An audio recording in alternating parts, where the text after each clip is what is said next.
Well, hello everybody, and shout out to the OK jersey winners in the watch along, Chris LUFC, and of course the ever-present Chris Allen. I'm on the floor. I'm absolutely on the floor after that. Leeds United lose in the last minute to slap a like on the video, everybody, as well. Do us a favour, please. It's going to be a tough one, but yeah. Leeds losing in the last minute to Fulham, a Gabby Goodmanson own goal where he just got his body positioning, everything completely wrong. Just looked completely statuesque. He was square on, and he's looking towards his own goal. If anything but a header, it's soft. You know, if it hits his chest, it's soft. You think that Darlow maybe gets down to it, or it doesn't go anywhere near the goal. He's literally headed it and seen it at the last minute, and it has flown in. Darlow, it was absolutely deserved a clean sheet today. He deserved a clean sheet. He was brilliant. Brilliant Kevin save in the last minutes, in the last sort of embers as well. And then you add him I thought a terrific save from Harry Wilson's free kick as well, which was never given. Craig Pawson was pretty much a Fulham fan today as well, which I found massively frustrating through the game. Rodon, I thought the back line were brilliant. I thought Jayden Bogle probably had his best game of the season. Longstaff was excellent. I loved Longstaff's performance. I thought it was probably it was him and Ampadu who were the best midfielders on the park in my opinion. I don't think Stack was great today, but I think Ampadu and Longstaff were excellent.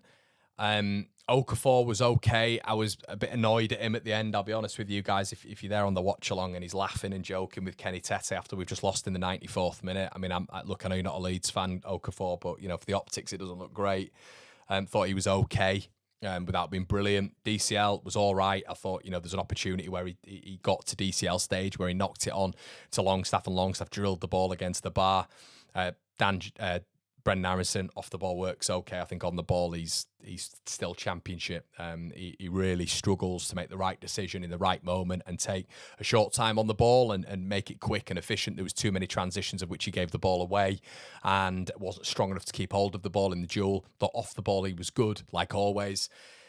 And I think that the changes sort of signified that Leeds were maybe going for the point. Harrison came on. James was a little bit more encouraging from an offensive standpoint. Metcha came on, but I think Farker was looking for that point. I thought it was there for us today. But it's just the brutal nature. It's the brutal nature of the Premier League, of which I didn't want to believe. I don't want to believe it, but it's stuff like that. You know, you're in the game and then bang, gone. You know, gone. And that's... I'm like, look, we can effectively control our own destiny. It's not going to get to those moments, but I think you saw the 5 subs. You saw Kevin coming on for them. I thought, look, magic. I thought Traore made an impact when he came on. And then obviously Jimenez came on at the end, didn't he? And you're just looking at it and you're thinking this is sort of a mid-bracket club. You know, a club that's in 18th at the minute. I know it's early on in the season, but maybe a team that Leeds can get something from with the 5 subs rule and the amount of players that they can bring on. You know, Anthony Robinson still wasn't in the matchday squad. He got 10 assists last season. They've just got an abundance of players that can make a difference even off the bench. And it was the harsh reality again today that in that final third, it's not there, is it? I think the biggest threat for me, and I thought, I didn't think it was a bad choice from the manager today. I thought, you know, when you're having a look at Brendan Aronson, his best production comes from wide right anyway, because he's not got... If you are going to play Brendan Aronson, you don't want to play him down the middle because it's too congested. The spaces are too tight. He's not good enough in the second, third phase of possession. He'll get the ball. He's got a reasonably good touch on that half turn, but then invariably he will lose the ball in a duel. So I don't want him in that central space. If you just put him anywhere on the pitch, put him wide right. And I think that's probably his better position for Leeds United. But Willian Gnonto's better. He's a much better technical player. I think he's better physically than he is. I think he's better in tight space. I think him and Jayden Bogle, especially in pre-season, have built up a really good combination. I think it works. I think Gnonto's very good defensively at the minute as well. I don't understand why he'd start Brendan Aronson. And positionally, I thought Brendan was okay, but it's in the final third where his decision-making is just woeful. And you cannot be like that in the Premier League. I nearly lost my rag on the watch-along where he's in an attacking position and he's got 4 passes. Like, it's almost like the game's slowed down, you know, like on FIFA, and it's like you can pick 4 passes. You know, which one are you going to pick? 1, 2, 3, 4. He picks 5 and passes it to Kenny Tete. Then they break away, and Okafor gets a yellow card because he has to bring him down because they're on the transition. It's stuff like that which you cannot get away with in the Premier League. You cannot get away with that. In the Championship, we'll regain possession and we'll recycle again. Premier League, it is abundantly clear to all, and hopefully all of you in general, that you cannot do that. And, you know, it's not just Brendan, but I thought a lot of them today were excellent. I thought Goodmanson was really good on that left-hand side, and he'll be the scapegoat tonight, but I thought he was really good. I thought Rodon and I thought Strauch played really well. I thought Bogle was excellent. Darlow was... I feel so sorry for Darlow. I thought his short to mid-term kicking was excellent today. Better than what we seen from Perry so far. I thought he was calm, he's composed in a pressurised situation away from home where our main goalkeeper is out, like Darlow did last season. He comes in and there is not a finger put wrong. I know in the Sheffield Wednesday game it was different, but who cares about the Sheffield Wednesday game? I know we did at the time, but in terms of more pressurised situations, which is the league, Darlow coming in has never put a foot wrong. And I really, really like Carl. I think he's always so professional. I thought his handling was brilliant. His decision-making was good. His kicking was good. He made 2 really good saves, which, you know, with the French hologram, it's going straight through him, especially with that Kevin effort. It's going straight through him. But I thought Longstaff was good. I thought the midfield was strong. As I said, I thought out the 3, the weakest was probably Stack. I thought there was opportunities to shoot, opportunities to pass where he shot, and it was decision-making again, football IQ. You don't need to shoot from 20, 25 yards. We want people to shoot. You know, we want that. We're always saying that on the channel, but it's the right moments to make the right choices, and I don't think he did enough of that today. I think wide left, Okafor was okay.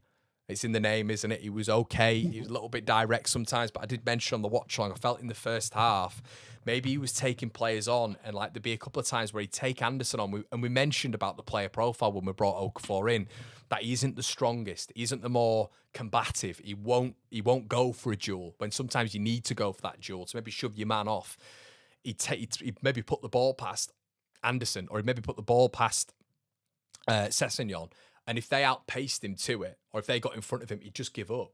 Or it seemed like he'd take the burners off. And I was a little bit like, go on, knock him over if you need to, you know? Let him know that you're there, you know? Instead of it just being quite an easy state for him to get out of a tricky position, of which Okafor had him 1v1. So Okafor, for me, still has a lot to prove. I have to be honest with you, I don't think there's a level up there from Ramazani. I know there was like for like, but I think from what I've seen so far with no Okafor, he's still got a bit of time to get into it, of course, but I do not see a level up difference between no Okafor and Large Ramazani whatsoever. But I like what I've seen from him. He's a little bit more direct in the second half, I thought.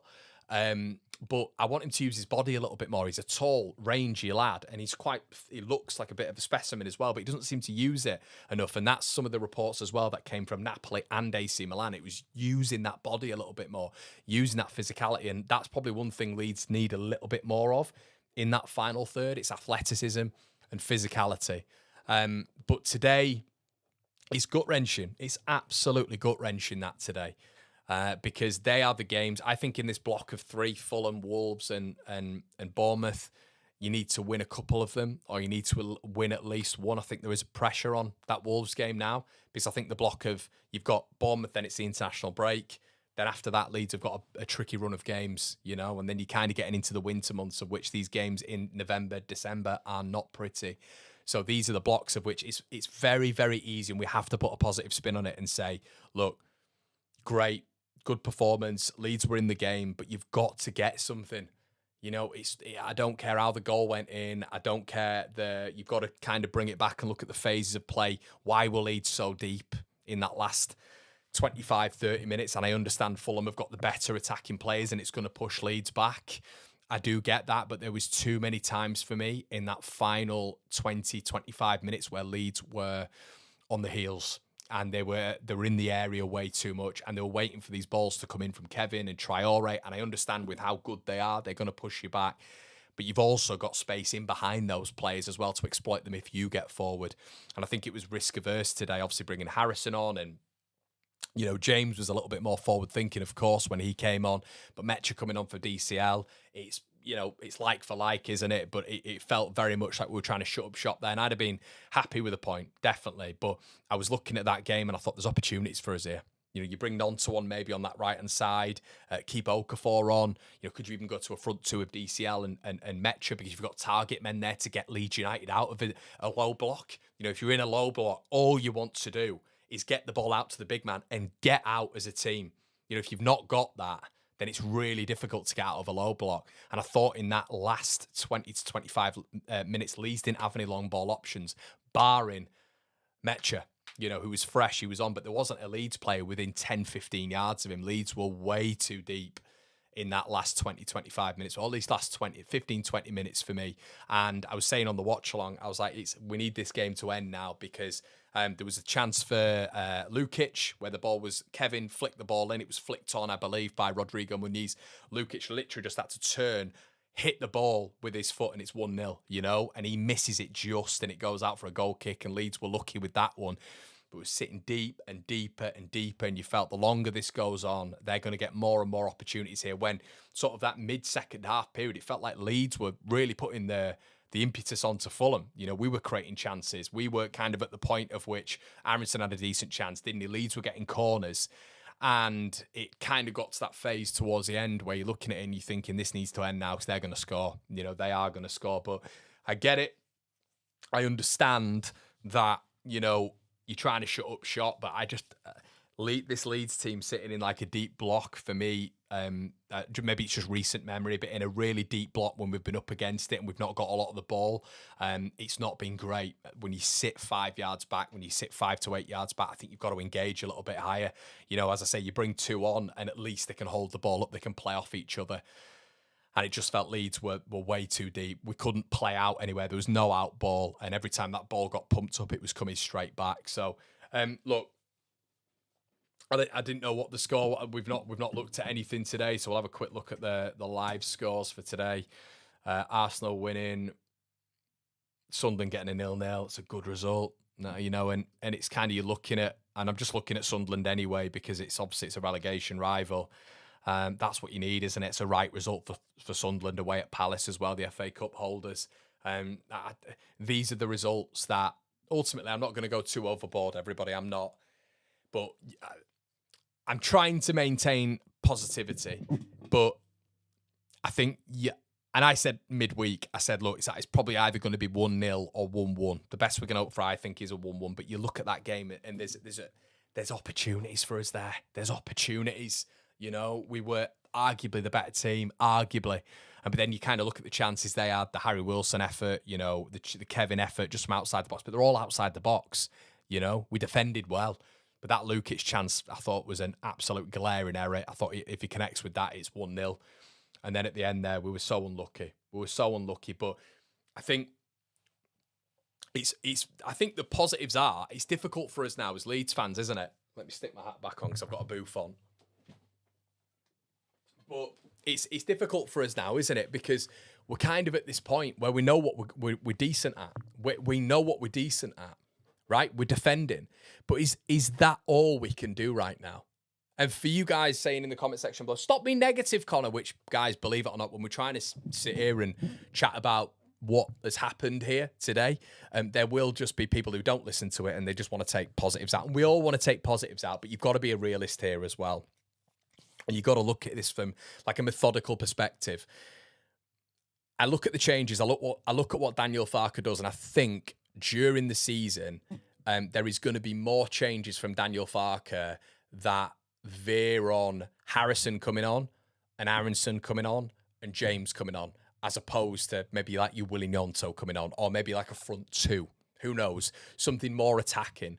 And I think the problem with that is Leeds are then going to get deeper and deeper and deeper. And whatever game state is, whether or not we're winning or whether or not we're losing and we're trying to get back into a game, I still think he's just got this tried and tested method of certain personnel coming on, and maybe Aronson making a difference over Gnonto as a substitute. I just have this rationale in my head that Farke would do that, So there's a huge problem here with the back line. I think is great, but it's decent, isn't it? You've got a midfield in front who are good.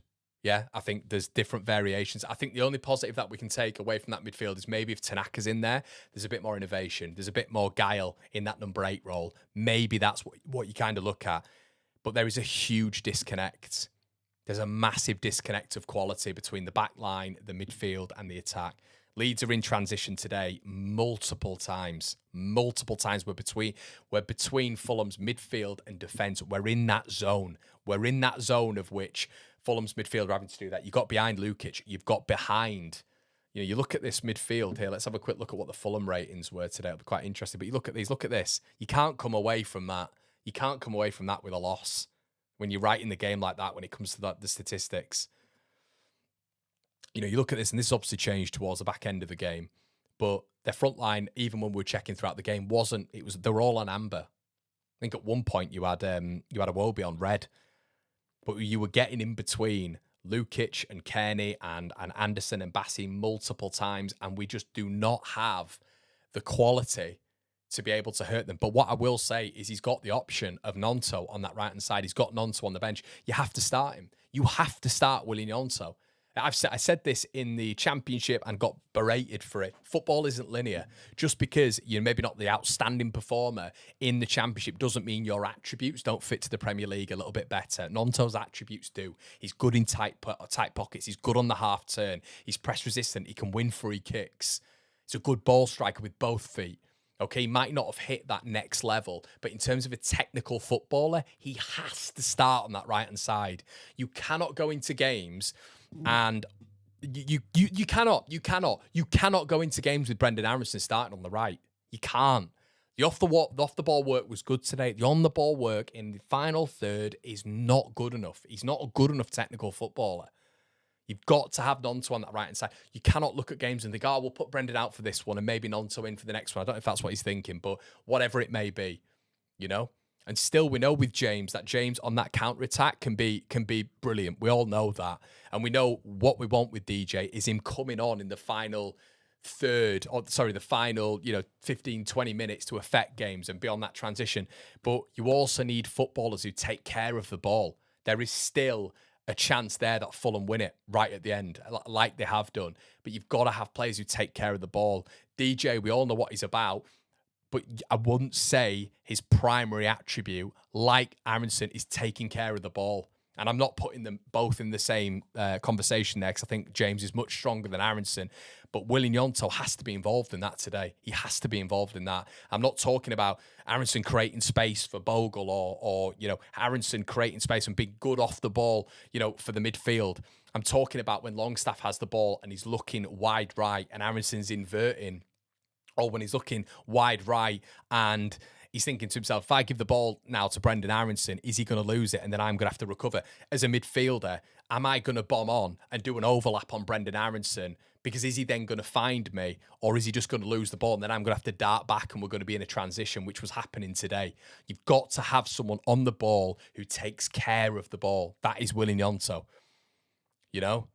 And that's kind of what I was looking at today. Daniel Farker could have made that change. He should have started, in my opinion, with Willie Gnonto. I said that at the start of the stream. You guys know that was my... Just have Okafor and Gnonto on. They are your best wingers. Start with your best wingers. Stop trying to overthink it. Stop trying to reinvent the wheel.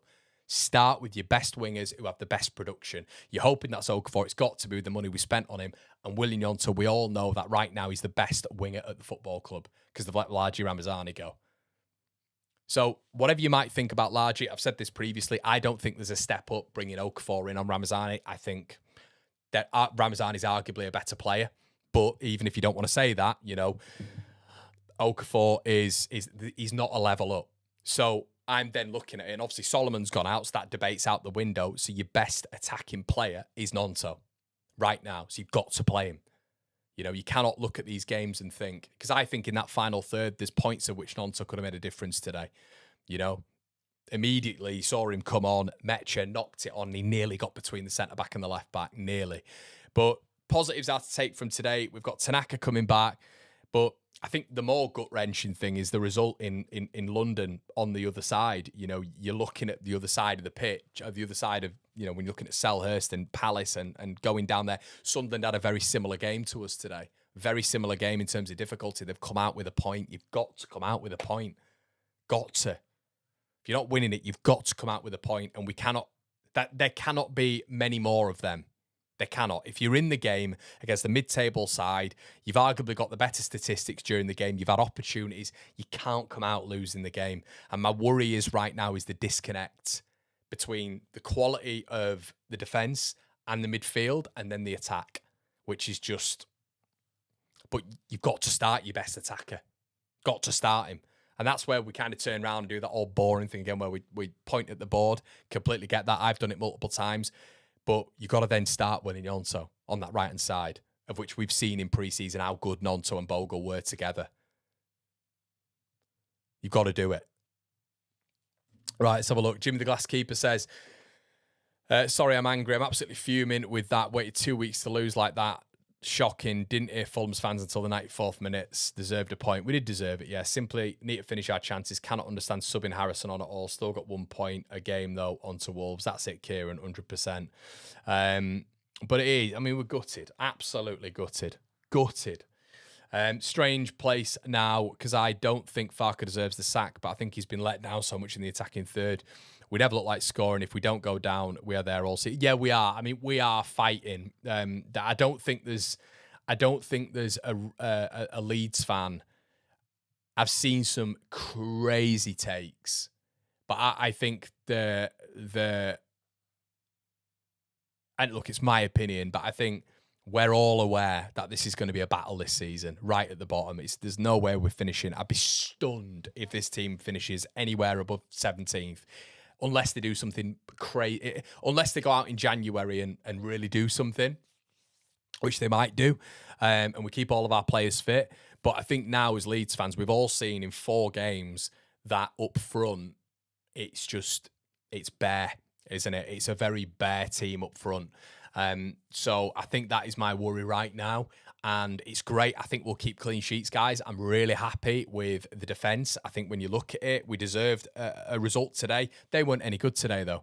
We were speaking about it in the watch, you have a Pai Zhao in that game today. You win the game. You win the game. You literally win that game. I know it sounds daft. If Kevin's on our side for 90 minutes, we win that game. Because we're strong at the back. We've got really good structure. You get it to someone up top. And that's where I'm thinking it's got to be. You've got to play Nonto. Because maybe he can give us a little bit of that X factor. Maybe. Or Okafor. Still need to see a little bit more from Okafor, though. But, yeah, as I say, from a Farke perspective, has to start Nonto. Has to start him. Unequivocally clear. For all of us, it cannot be an experimentation where you're putting Aronson wide right. It cannot be that. But at the back, I'm happy. I'm happy with the midfield. I think Longstaff's getting better and better. I think in the last 2 games, he's arguably been Leeds' best player. I think Ampadu coming back into the fold after an injury. I thought his 1-2 touch passing today, his decision-making, his forward play was really good. Really excellent. And Ampadu, I always said, is a Premier League player. I think for £7 million, it's a brilliant bit of business for Leeds United 2 and a bit years ago. Okafor, some promising signs. I need to see more from him, though. I need to see way more from him in terms of being direct, a bit more variety in his play. I need to see him being more physical. With his stature, his presence, I need to see more from Noah Okafor. I need to see more from him. I think there's a man still a little bit low on confidence there. And then, obviously, you've got DCL, who I thought was okay, a little bit out the game today, but he had a really decent header down to obviously, Longstaff. But I think the talking points today was Carl Darlow, who I thought was excellent. Bogle, brilliant. The 2 centre-backs, excellent. I thought Goodmanson was good as well, but he's going to get marked down for being flat-footed. You can't be flat-footed like that when a ball comes in. He's absolutely on his heels for that own goal. He's on his heels. Ball comes in. He's not on his toes. You're on your toes, you're ready. You're a little bit ready. He's completely flat-footed. He's square. The ball can go anywhere if it hits you. You cannot be flat-footed defending a corner in the box as an individual. You've got to be on your toes, bouncing, ready for it to come in. You're giving yourself absolutely no chance if it hits you. So, but Goodmanson I thought was good today. Aronson I didn't think was good. I thought the front line again. The front line was just ineffective. I thought, and that's kind of where we're at. Phil says, it was said enough the Championship as the Premier League was going to be difficult. Wayne says, Nonto only came on in the 88th minute due to a different substitute coming off with an injury. What kind of numpty makes that decision? The same one who stands by Harrison, who does sod all every game. Nonso is so overrated by a lot of the fan base.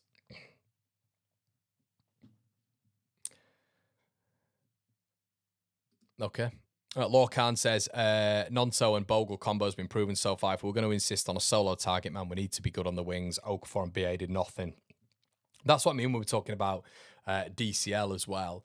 And I guess it goes back to the other comment. It goes back to the other comment in terms of Nonso being overrated. I understand that Nonto's maybe not goes to those dizzy heights. Completely understand that. I think he's probably the player that we've got right now in terms of his age with the highest potential. He's only 21. And we all know he can play. He can get a lot higher than this. We all know that. Overrated, I completely understand because the numbers don't back up what we're talking about when it comes to Willy Gnonto. But just look at him in terms of a technical footballer. A technical footballer. And when I'm talking about technical football, I'm talking even from a defensive perspective. Having a player who in the attacking third can win you free kicks. A player in the attacking third who can from a defensive perspective, can hold on to the ball and connect play. That's where Willy Gnonto's at his best, really, because he's very good at ball utilisation. Doesn't give the ball away often. And when he does give the ball away, he'll invariably get a free kick. And he'll play the referee a little bit. Those situations, a lot of people think off the ball work is about pressing, running around as hard as you can. Off the ball work sometimes can be the more talented players being on the pitch because they can keep the ball well. Keep the ball really well. Bring your other players into play. Win free kicks. You know, that low center of gravity, that technical ability from your better players to be able to drag players in, win free kicks, waste time.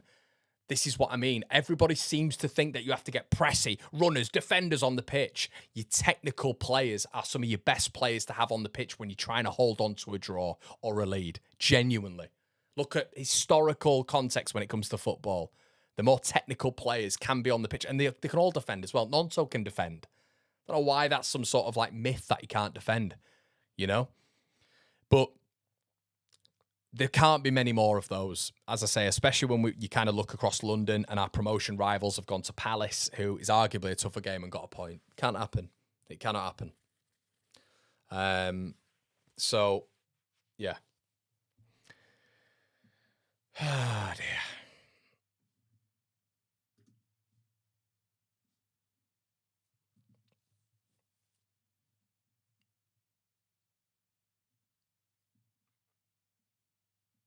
Pierce says, when will we score a goal from open play?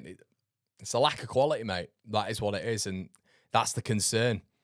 You know, you can get away with that, Pierce, and you can turn around and go, do you know what? It doesn't matter. Do you know what? It doesn't matter. 0-0. And we've all kind of got that thing in the back of our head, haven't we, Pierce? We're all turning around and going, oh, dear. It is that kind of lack of potency in front of goal, that efficiency in front of goal. And do you know what I do? I turn around and I'd go, they've not backed him. And we all know this. It's been shocking recruitment in the final in the final half of the window. But he doesn't help himself by starting Brendan Aronson. He doesn't help himself by starting a player who is our weakest when it comes to being clinical in the final third, being efficient in the final third, making the correct decisions, being good in tight pockets, being good in the second, third, fourth phase after you've made your first touch. It doesn't help his cause when it comes to Farke. We know Aronson is better position is wide right. We've explained that throughout this, and he is. He's better wide right. I don't think he was abhorrently bad today. But we're talking about Brendan Aronson or Willy Gnonto here in terms of technically. There's no argument. Literally no argument. Objectively. That's not even a subjective conversation, especially on the right, where Aronson's not played this season. So don't give us the reason to be able to go, well, why don't you do that? You know, because after the game, if you'd have started Gnonto, we're still blunt in attack, and you know, it's kind of one of those games, and Gnonto's is still trying to find his feet, and that combination play isn't working. You turn around and you go, well, look at the board, look at what they've given him. But if you start your blunt objects, you're going to get blunt rewards. You're not going to get a sharp edge if you're starting a blunt knife. It's not going to work.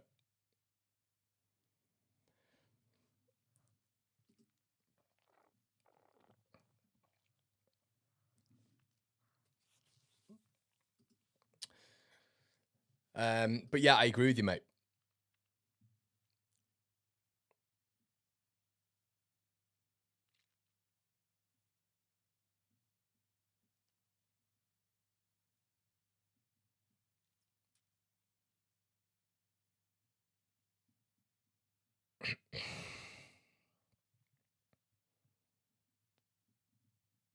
Ray the Spray says the one goal conceded isn't the problem. Realise the real problem. No goals scored. No Daniel Farke. When is the aftermatch interview with Farke? Cannot.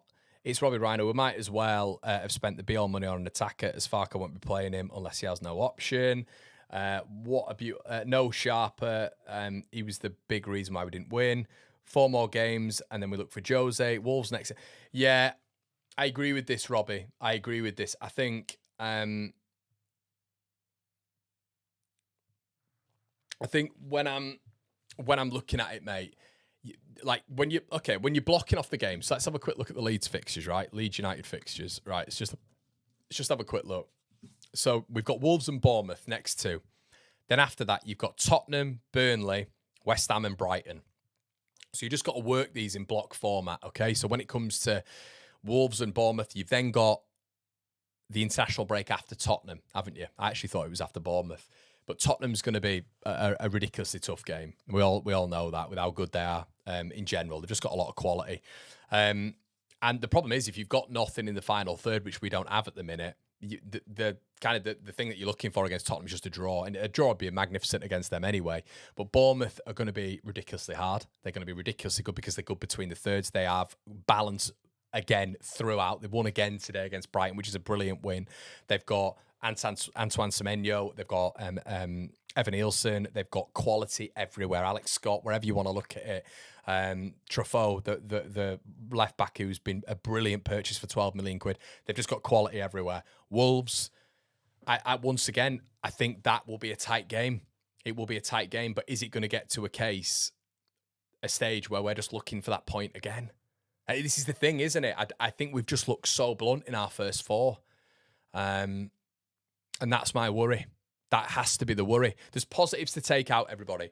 Defence, brilliant. Midfield, brilliant.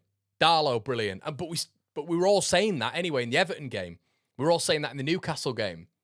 It's really good, 2/3 of it. And that's why there's positives here. There's 2/3 of it. But you can't stay in the Premier League with 2/3 of it. And you saw that tonight because invariably, there's going to be substitutes that come on from the opposition team the last 20, 25 minutes. They've got 5 subs. They've all got better squads than us because they've been in this Super League, this 17-man Super League for the past 2 years now, where there's been no interruption from promoted teams. So they've been able to get stronger, invest, build bigger squads, pay more on wages, get the better managers in. And you kind of you're at that point right now where you're really hamstrung with it to an extent.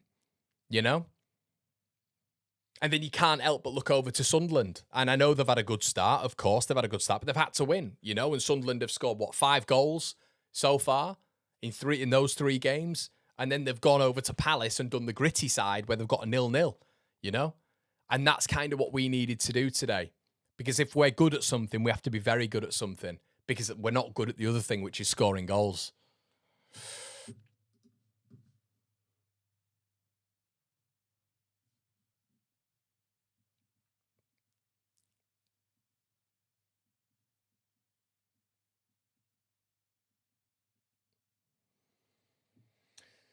Helen says, this is on the board, end of. Yeah, and I get that, Helen.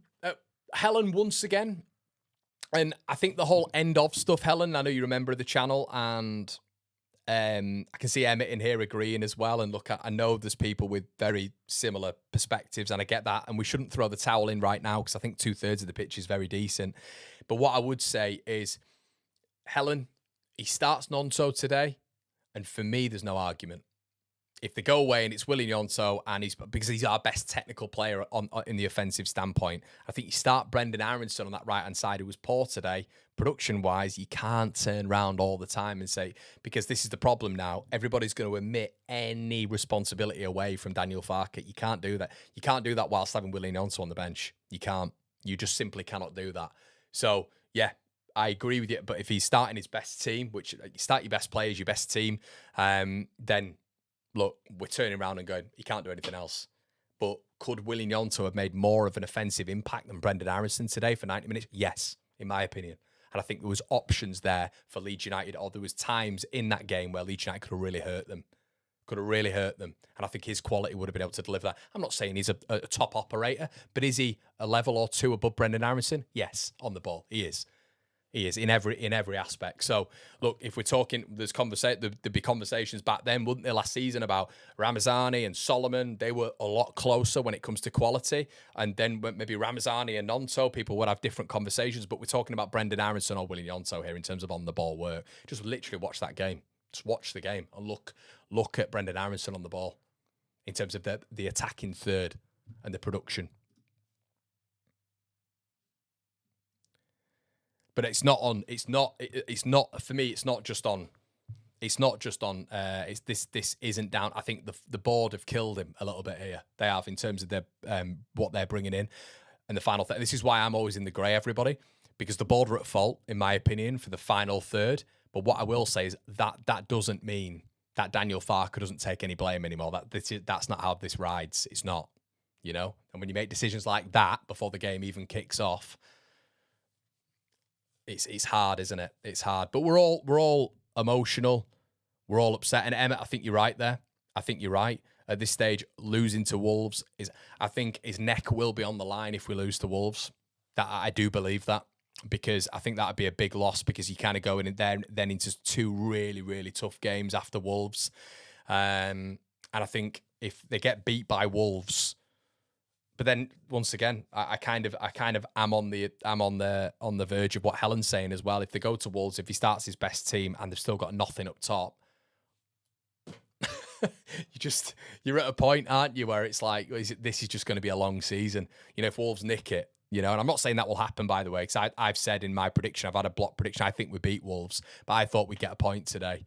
But it kind of got to that point of which I was saying on the watch long. It got to 80 minutes, and I'm like, we're not going to score here. We're just not going to score here again. So, I mean, I wonder what we produced today. Does anybody know in terms of XG? Fulham versus Leeds XG. Let's have a look. See what was produced. I don't know. I think. Does anybody know? XG. No. I don't know if we'll be able to find it. But yeah, we're all gut punched by that. It's a horrible game. So it's an awful way to lose. An own goal in the 94th minute. It doesn't get much worse.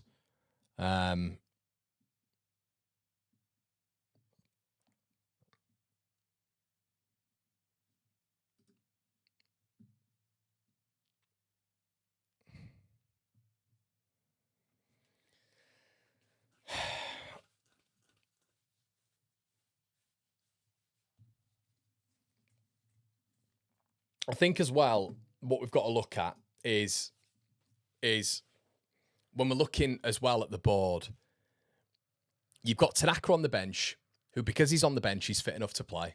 He is. He's fit enough if he's on the bench to play. I understand why he didn't put him on. I completely get that. But the 60th minute and the 70th minute is what I'm worrying about with this whole thing. And this is where it comes back to Farke as well. The board are definitely at fault in terms of us being competitive from the defence and the midfield, which we are. But I'm really worried about the 60th minute onwards, because I think what he does, 0.58, 0.7, okay. I think what he does is he sets up, and he did this against Newcastle. I think he tried to do this against Arsenal. He definitely did this against Everton, and he sets up to defend. And I'm really worried about us against teams in this league when we drop 5-10 yards, which we seem to do when he does this. When he brings on Harrison, normally when he brings on Aronson or Metch or whatever, we drop. There's a massive gap between the midfield and the attack, which just seems to the chasm seems to increase. And what he seems to do is when the opposition makes changes, like today when they brought on Traore and then they brought on Kevin a little bit later, but they brought on Traore and someone else in the midfield, Emile Smith-Rowe. They brought them on, and then Leeds reacted about 5 minutes earlier, but he goes to a defensive style. And at that point, I thought from the 60th minute, and me and Callum Fowler have spoken about this numerous times, teams win games from the 60th minute onwards. It's all well and good, and the 70th minute onwards, it's all well and good going, we're in the game. We're in the game, weren't we? Until the 70th minute, then it kind of turned a bit. It's always going to turn like that in the Premier League now. There's 5 subs. And these teams are all stacked. So you've got to play your best players. and try take the game away from them in the first 60 if you can. You cannot, in my opinion, in this Premier League, turn and from the 60, 70th minute onwards, just bring on defensive players. You can't do that because they're going to break through you because they've got better attacking players than what you have defensive players. So you've got to take care of the ball in the final third with your better players. You've got to try hit them on transition with your better players. You set up to defend by bringing Harrison, Aronson and Metcher on with the quality that we're coming up against, and you just sit in a low block, we're going to get picked off, and it's going to continue happening. If you go up against Wolves and he goes for a point, and then 60th minute they bring on some artillery from the bench, Fer Lopez comes off the bench, and then, you know, whoever, Arokadare comes off the bench, and then we bring on Harrison and Aronson, and you just see Leeds faltering back, and it's 0-0 at the time, they're going to score. The likelihood is they're going to score. You're away from home, you're giving them opportunity. You know, you're sitting back. They conjured more opportunities with us sitting back than what they did the full 60, 70. You've got to think about these substitutes a little bit more, not just throw on the old predictable subs that are they're gonna force Leeds into this low block. You can't do it. We're not good enough at it. So you've effectively got to attack to defend as well. Because, you know, if they're bombing on when it comes to their fullbacks, if we push a little bit higher, you bring in the midfield a little bit closer to the attacker. Every time Metcher comes on, he's miles away from the defensive line and the midfield line. He's miles away. There's no point in having him on the pitch. You've got to be a little bit more offensively minded. And I think if he does this thing in his head where he's consistently just thinking, defend. And I know we've done okay, haven't we, defensive-wise? We've done okay against Everton and Newcastle. When the season progresses, when those squads become a little bit more familiar with each other and they start really pressing that pulse when it comes to these 5 subs coming on, it's going to be really difficult to just continue doing that. It's going to be really difficult. So, yeah, we've got to bear that in mind as well. We have, I mean, Johnny Cooper just there. Leeds United have scored 1 goal in their opening 4 league matches of a season. This is staggering. I'm just going to flag this on screen now. You know, and this is, you know, once again, this is where it can't all just be put on Farker, but this is what I was talking about when it came to just playing your best players and seeing what we can do there. You know, Okafor and Nonto, we've not seen that yet, have we, for a full 90? But you look at that there from Johnny. You know, it's not a good statistic, is it? Leeds United have scored 1 goal in their opening. Have scored just 1 goal in their opening 4 league matches of a season for the first time in their history. What a damning statistic that is. You know.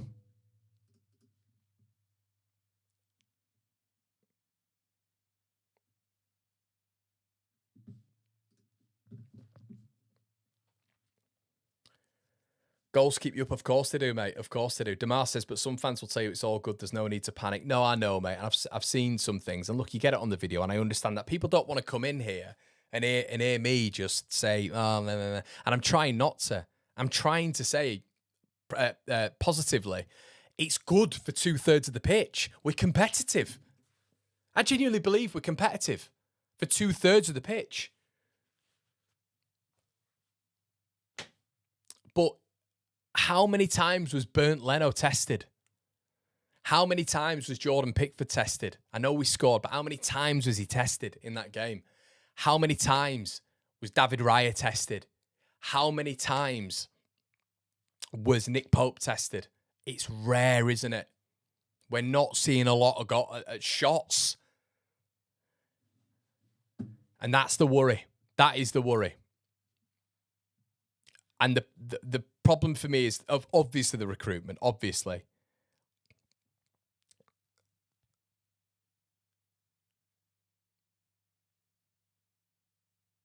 But there is a combination here. The 49ers, who have left us hamstrung, absolutely hamstrung. And we'll still get people saying, but we can see the patterns here. I mean, Leeds have created history in terms of our attacking patterns there. We've created history. So we've got to really look at this, okay? I know we want to be positive. We've got Wolves next. It could all change. But we've seen the first 4, right? We've got 49ers who have left us very light going forward, okay? And we know that. Very light. But then you've got a manager who is conservative. That combination is not good. It's just not a good combination. and his go-to is to be conservative. So it's hard. It's hard at the minute. It is hard to try and look at it, because I was going into here and I was like, let's get the win, of course. But it's just looking at what are we actually realistically going to do? Is it just blind faith? Is that what we're doing? Is it just blind faith? Are we just going, we'll do this and this will happen? Anyway, let's wait and see. Let's hope we're going to be back to it. Well, look, guys, we'll be back with the 5 things, and it's, as I say, 2/3 of the pitch, great, but we're absolutely gut wrenched after that. We're gut wrenched after that, and that sums it up. Tanya, Harry Gray for striker. We're going back to the days of McCarran and McKinstry. Ah, dear. But guys, let me know. Slap a like on the video. Let me know what you think in the comment section below. Am I way off? Am I spot on the money? Keep it respectful in the chat, everybody. It's been an absolute pleasure. I'll see you very soon. Catch out the 5 things which will be out tomorrow. The hard line with Gabe, which I'm sure will be very hard tomorrow. It's been absolute